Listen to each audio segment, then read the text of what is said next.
Os principais candidatos à Prefeitura de São Paulo têm feito verdadeiras maratonas em igrejas, sempre marcando aqueles encontros importantes com as lideranças daquelas denominações religiosas, sobretudo evangélicas, e, claro, exaltando a fé para tentar atrair o voto dos cristãos.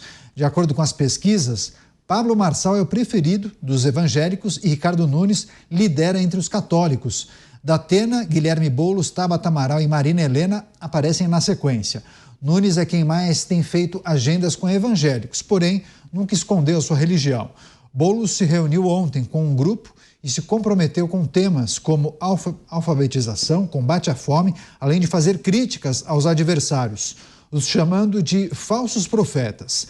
Tabata, Datena e Marçal também, sempre que possível, destacam que o crescimento no meio evangélico. Eles cresceram no meio evangélico, por essa razão sempre destacam isso nas entrevistas. A análise das campanhas é de que o eleitorado cristão é representativo e pode ser decisivo, principalmente no segundo turno das eleições. Você, Luiz Felipe Dávila, eleições municipais, queria que você trouxesse essa análise. Por qual razão o público evangélico se tornou tão importante e é tão disputado pelos candidatos, né, Dávila? É verdade, porque nós somos um país cristão, não é só evangélico, nós somos um país cristão. E os cristãos estão cada vez mais mobilizados politicamente. Então, evidentemente, é um bom reduto para ir buscar votos. Mas é importante não explorar a religião apenas em época de eleição. E aí, sim, é que nós vamos diferenciar aqueles que realmente comungam da fé e aqueles que são os oportunistas de plantão. Eu vejo hoje o voto evangélico absolutamente dividido, né? E aí, como você bem disse, Caniato, na notícia, dividido entre Pablo Marçal, o próprio Ricardo Nunes, Tabata e tal, e entendo que não acho que o voto vai fazer a diferença no primeiro turno, mas no segundo turno fará. E aí sim vai ser muito importante esta união em torno de um nome. Mas eu acho que essa história de buscar voto nas igrejas hoje faz parte do comer pastel, beijar criança e buscar voto em igreja.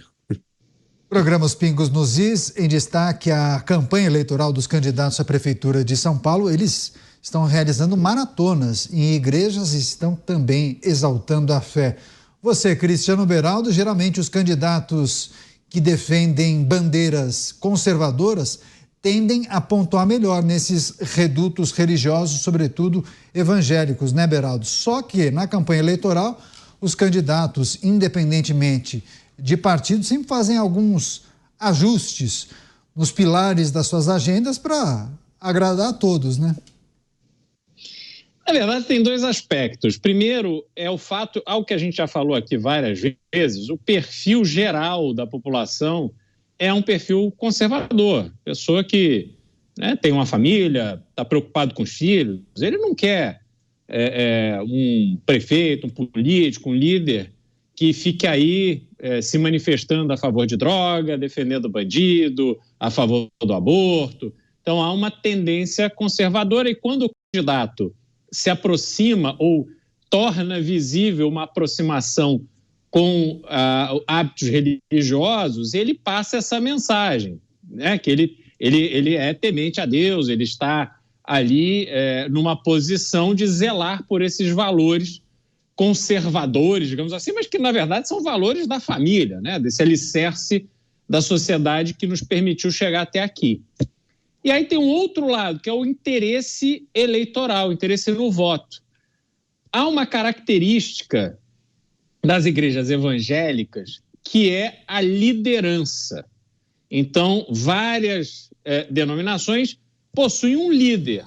E o líder é que abre a porta para o candidato ir lá falar com os fiéis e tal. E a palavra do líder vale muito.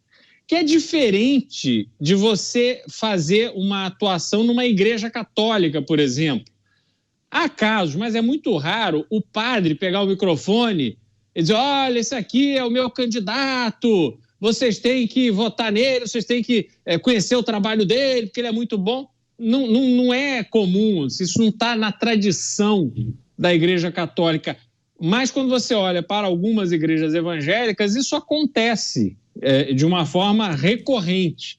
Então, quando o candidato vai atrás desse apoio do líder da igreja, ele sabe que o líder da igreja abre essa porta, essa possibilidade de orientar voto a favor dele.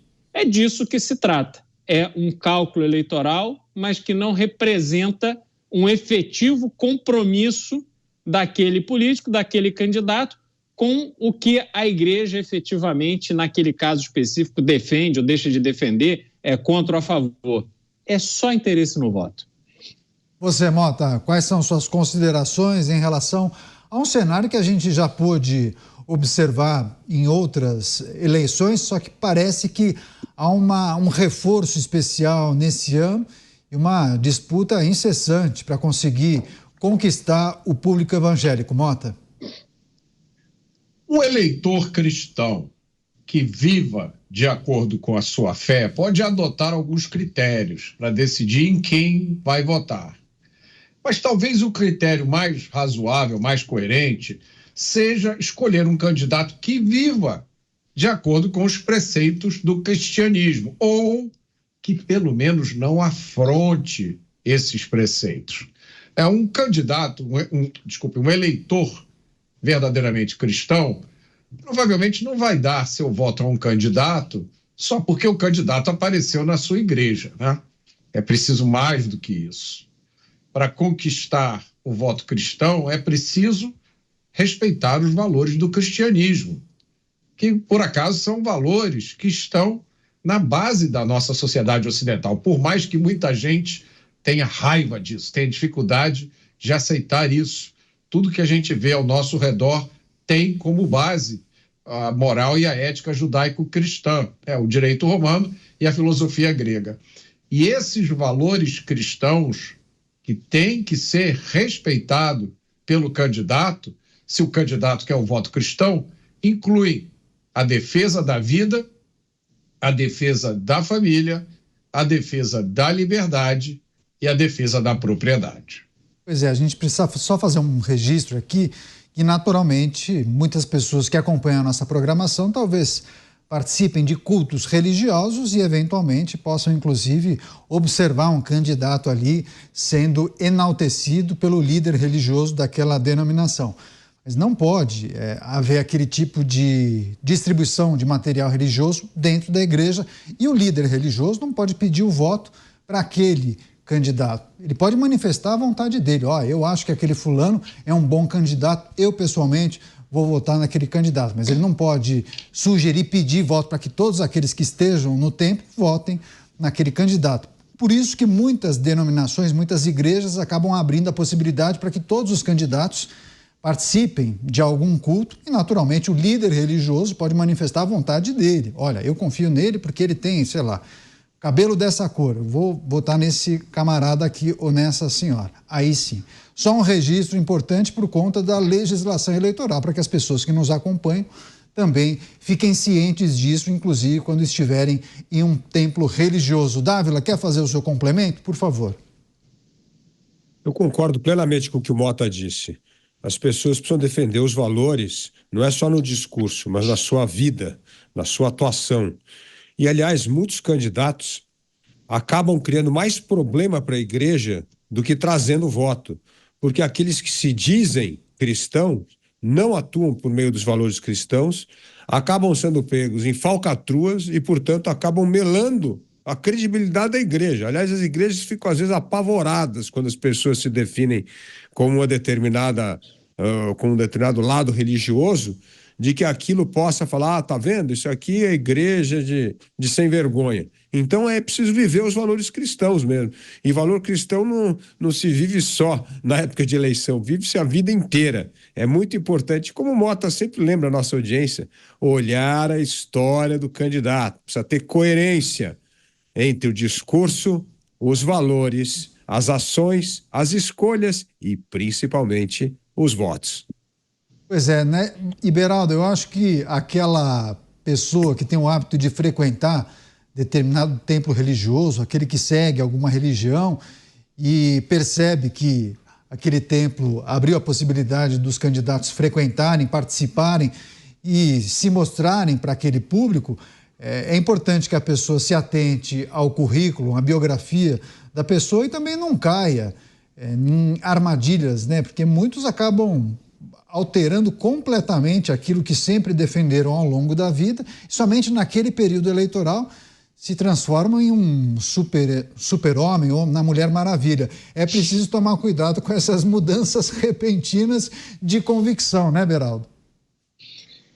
Na verdade, pior até do que aquele que se transforma no super-homem ou na Mulher Maravilha durante a eleição, são os que, numa posição de influência, apontam o dedo dizendo: olha lá aquele super-homem, olha lá a Mulher Maravilha.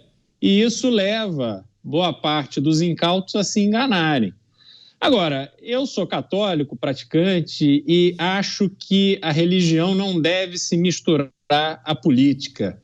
Quando você vai a um culto, você vai a uma missa, você vai ali celebrar Deus, você vai se aproximar do espiritual, você vai refletir sobre os seus atos, você vai refletir sobre o seu entorno, a sua família, você vai pedir ajuda, orientação, que Deus ilumine seu caminho. Não tem nada a ver com política isso. A política é uma atividade da vida real, do fato concreto, ao passo que a religião é aquilo que preenche a alma, que é o intangível. Então, se você não está convicto das coisas espirituais, você tem que procurar uma igreja para poder trabalhar o seu lado espiritual. E quando você encontra uma presença política no discurso, né, deturpando ali uma atividade natural de cunho espiritual, na minha opinião pessoal, eu acho isso bastante inadequado. Mas, enfim, as coisas são como são.